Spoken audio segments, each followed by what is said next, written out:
First, I want you to know how much I appreciate your support for the North Dakota Taxpayers Association.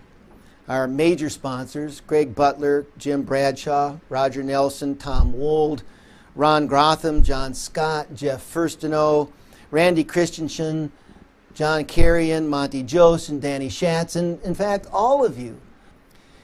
I have always appreciated the North Dakota Taxpayers Association because this organization often seems like it is the lone voice for those of us in North Dakota who seek a less expensive, a less costly, a less intrusive and more efficient government. There is no doubt in my mind that in the last legislative assembly, they would not have lowered income taxes without the work of the North Dakota Taxpayers Association. And you are helping make that work possible. And the work is becoming more important as we face the current economic trends, driven by an administration that is anti-business and hell-bent on spending us into oblivion. And even here in North Dakota, where we are the only state operating in the black, we have grown our government, doubling its size in just 10 years, increasing the cost of government faster than our economy is growing and moving us into unsustainable expenditures in a cyclical economy. We simply must figure out a way to have our state and our federal governments spend less. And it is important that we seek out and identify those who to represent us who will do battle with those people in office who spend the taxpayers' money to be popular or to win over the special interest groups or to send checks to get reelected. It is imperative that today we craft public policy based on the idea of actually representing the people and what is good government. Creating a government that is, in fact, in the best interests of the people and the long-term economy. Creating a government that is for all people, not just the elite and the wealthy and the chosen few.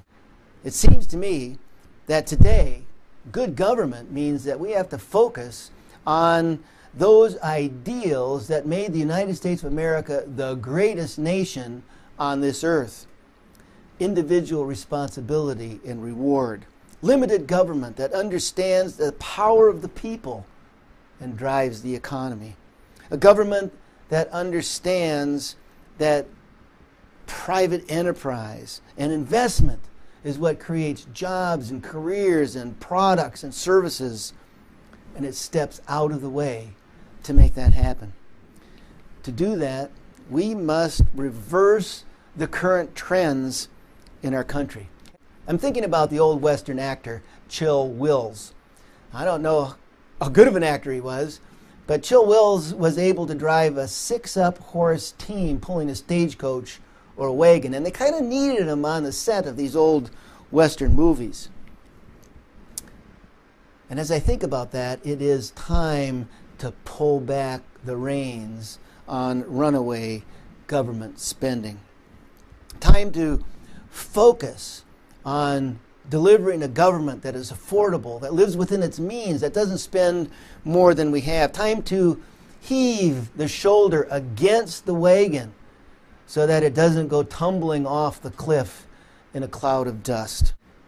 It is time to re-engage the people, to create a government that they ask for, a government that is less costly, less intrusive, and more efficient. A government that is affordable and encouraging, a government that gives a hand to those in need, but unleashes the power of the capable to pursue their place in the free enterprise system. Together, we can win back Washington, and we can take back the foundations and the strength that has made America the greatest nation on earth.